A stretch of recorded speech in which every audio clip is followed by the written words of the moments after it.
What do the priests think of it over there?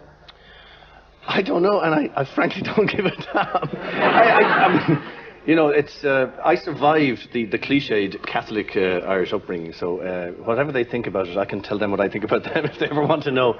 What do you mean you survived? You started well, off... I mean, it's you know, to be dragged up, you know, in the sort of the Catholic ethos is it's scary, you know. I mean, it's like sort of moral fascism. I mean, nobody can handle that stuff. You can't really believe you're going to be damned forever if you do something wrong. I have to tell you this because it's actually true.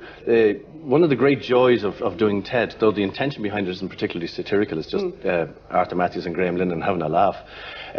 For me, one of the joys of it is kind of like therapy. It kind of, you know, it's catharsis. It gets all that clerical stuff out of my head. But I used to take it all very seriously. And when I was quite disgracefully late in my teens, all the other guys had, you know, experimented with sex, albeit on their own. And and I hadn't. I really had tried. No, it was the one thing I was sure was a mortal sin is if you touched yourself. Now, at this stage, of course, I didn't realise the Bishop of Galway was shagging his first cousin. But, you know, but I know, you know, and because, you know, my friend would be saying, "Help me, touch me. All the other boys are touching their parts. I can't. I'm a Catholic. I have no hands. You're going to have to help me." I can't. Leave me alone, you bastard. Please. How can you pull a woman if you can't even pull yourself? This is really true.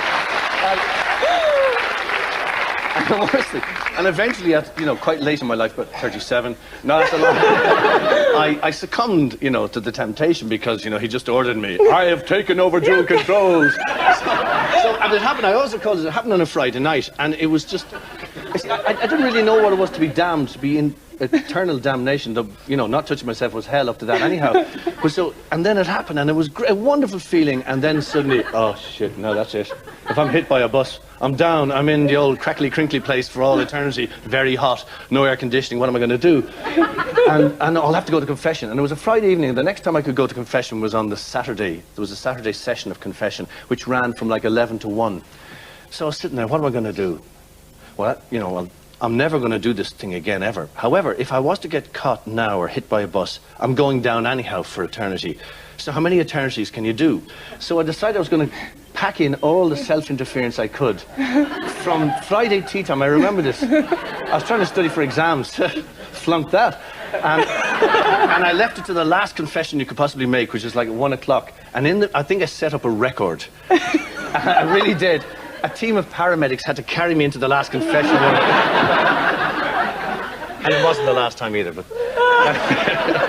but what I'm saying to you is that, you know, imagine doing all that stuff in your head because of the priest, so, and at the same time as they were doing all this other funny stuff themselves. So is that when you put it all behind you? I mean, I'm talking about the confession on the camera. No.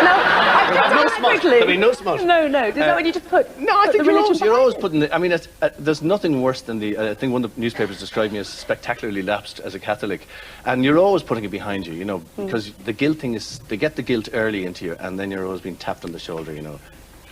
We'll get you. St. Peter will be waiting, you know, oh, please, no. Brendan Behan, the Irish dramatist, just said he was a daytime atheist, you know, but come nighttime, ooh.